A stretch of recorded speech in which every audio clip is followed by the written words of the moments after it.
পরিবারের স্বজনের সাথে আসলে কি হয়েছে? শেখ হাসিনা কতটা বৈশিষ্ট্য ছিল আমরা এখন বুঝতে পারছি।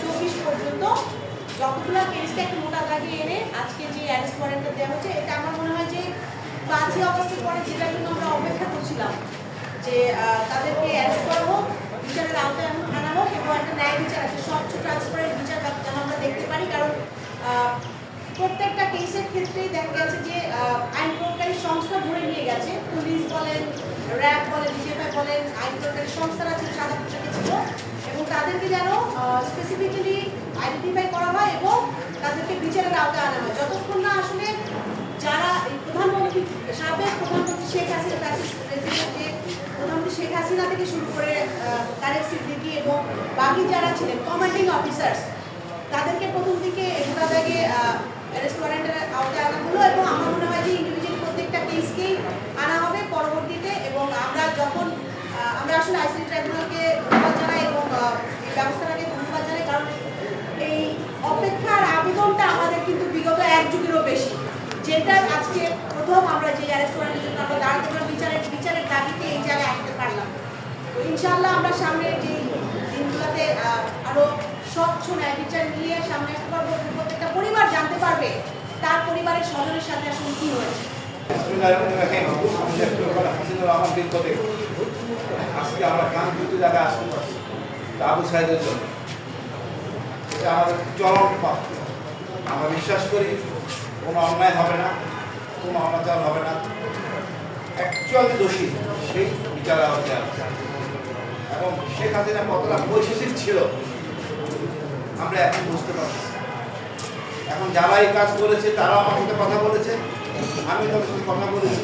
অনেকে তো জানি না, সরাসরি কথা বলতেন ওসির সাথে, ওসি কথা বলতেন শেখ হাসিনার সাথে, জিয়াউল হাসান সরাসরি কথা বলতেন শেখ হাসিনার সাথে, কমান্ডিং অফিসার বা এডিজি বা বিজ্ঞাপনের কথা জানতেন না। এই যে শর্টকাট সিস্টেম কত দুঃখজনক। 22 সালে যখন বলা হলো আমি গুম হয়েছি পুলিশের কাছে, তার একদিন পরে আন্তর্জাতিক তিনি আসলেন, ওখানে বললেন আমি স্বেচ্ছায় গুম হয়েছি। পুরা মেকানিজমটাই ছিল দুর্বৃত্তি ভরা, লজ্জা। একটা সরকার কীভাবে এই কাজ করতে পারে তার বাহিনীকে দিয়ে, আমাদের সেনাবাহিনীকে ধ্বংস করেছে। মিডিয়ার বিদ্রোহ যেটা বলি আমরা, বিদ্রোহ না হত্যাকাণ্ড যেটা বলি, সেটা একইবারে আমাদের র্যাব পুলিশ সব ধ্বংস করে দিয়েছে। আমরা লজ্জিত। আমরা আশা করি এবং সরকারের ধন্যবাদ জানাই যে আমরা বিচার পাচ্ছি, ইনশাআল্লাহ বিচার পাবো। আমার যেদিন গুম হয় সেদিন দুদিন আগে আমাকে বলে যে তাকে আমার বাসায় এসে তাকে আমাকে ফোন দিয়েছে। তারপর হঠাৎ করেই শুনলাম তাকে গুম করা, তার নিজের বাচ্চা 6 মাসের বাচ্চার সামনে, তার বোনের সামনে তাকে নিয়ে যাওয়া হয়েছে এবং প্লেন ক্লোথে যেভাবে বাসায় চলছে। কোশ্চেনটা হচ্ছে তারপর থেকে আমরা কোনোভাবেই তারপর ইনফরমেশন পাচ্ছি। 8 বছর ধরে, আমি 17 বছর ধরে দেশে আসতে পারি only because of this urban. এই জন্য ধন্যবাদ প্রসিকিউশনদের, ধন্যবাদ আইসিটি যারা বিচার করছেন, ধন্যবাদ সেই সকল যুবকদের যাদের কারণে আমরা এইখানে দাঁড়িয়ে আজকে আমি এটা আল্লাহ বিশ্বের